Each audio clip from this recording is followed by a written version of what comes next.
NASCAR's roots were in illegal alcohol, moonshiners. They were running illegally made alcohol out of the hill country and running it down into Atlanta. And then they started wanting to find out how fast these cars were. You know, was your car faster than my car? Well, let's go out to this farm and we'll make a circle and we'll run a race. And that's the roots of stock car racing.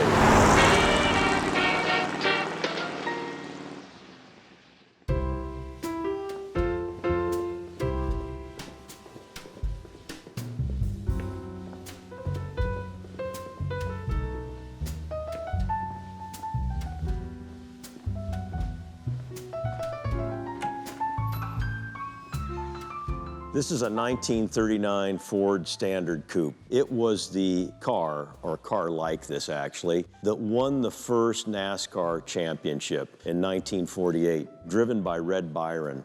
Bill France came along in 1947 and had a meeting at a hotel down in Daytona Beach, and they came up with the name NASCAR. In fact, Red Vogt, who built this car, was the guy who coined the name NASCAR, and Bill France said, yeah, I like that name. And the beginning of '48 was when they had the first NASCAR race. That race, the first race of the year, was held on Daytona Beach on the sand. NASCAR changed the game. It was more organized, and I mean, look where they are today. I think it sort of tells you it was a good idea. My dad and my uncles were the sponsor of this car. In fact, they being the first sponsors in NASCAR, this is very much a root of our family. So I replicated this car to surprise my dad. And he pulled in that morning and I was watching for him, and I came down and said, hey, how's it going, Dad, and all that. And out of the corner of his eye, he glimpses this black car down there, and he looks at it and he goes, hey, Ed, what's that car? And I go, what car? And he goes, the car down there. And I go, what car are you talking about? He goes, you know, blankety blank, Ed, that car down there. You know what car I'm looking at, right down there. And he got a real bounce in his step as we went down to see the car. I mean, you could see it on his face. He got in the car and he waved out the side of the car. I had my camera, I shot a picture of him, and that was the photo they used at the NASCAR banquet for the memorial that year. This car originally came with a Ford Flathead V8, and the Ford Flathead V8 was the first really broadly mass-produced V8 that was available to the general public. And of course, that's why the stock car racers and the moonshiners picked it. It was very fast, and '39 was the first year of hydraulic brakes, which is another good part. You get going fast, you need to stop fast.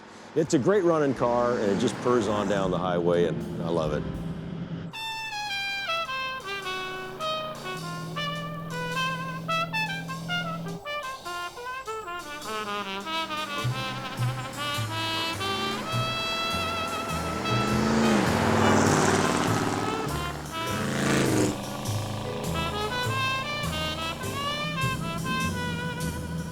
Growing up, I really loved Route 66. My dad would take us out towards the Fontana area, and we'd be coming back in from a trip somewhere, and we'd run on Route 66 out there, and the road would go up and down and up and down. And my dad, of course, he'd accelerate going into the dip, and then he'd really gas it when we were coming out of the dip over the brow, and the car would get light, you know, and I mean, of course, my mom would be hitting him, Ed, don't do that, you know, slow down, you know, and all that stuff. So Route 66 was just amazing in my childhood. But now today, what I really love is Los Angeles. I love Southern California. And three places I really love in LA that I visit quite often is the Kurtis Kraft shop, where my dad and my uncle worked, A.J. Watson's shop, who we sponsored his cars at Indianapolis, and Dean Jeffries, who was a very close friend of our family.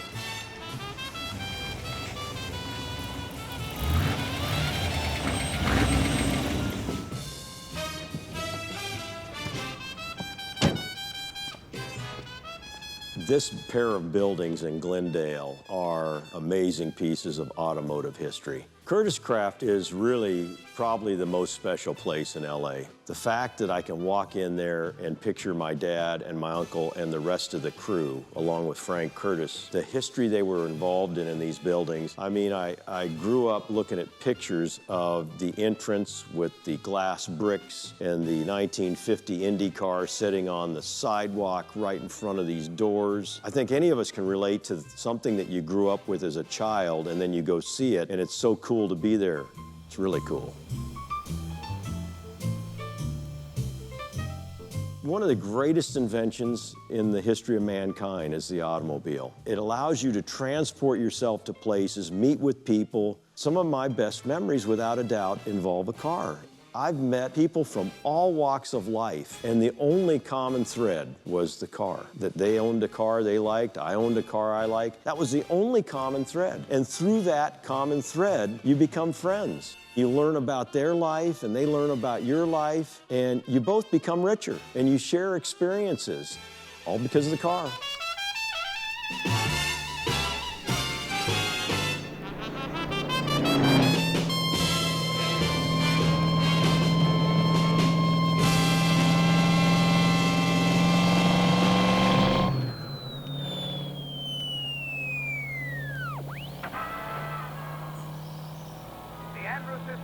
Sponsored by NASCAR came to you from Hollywood.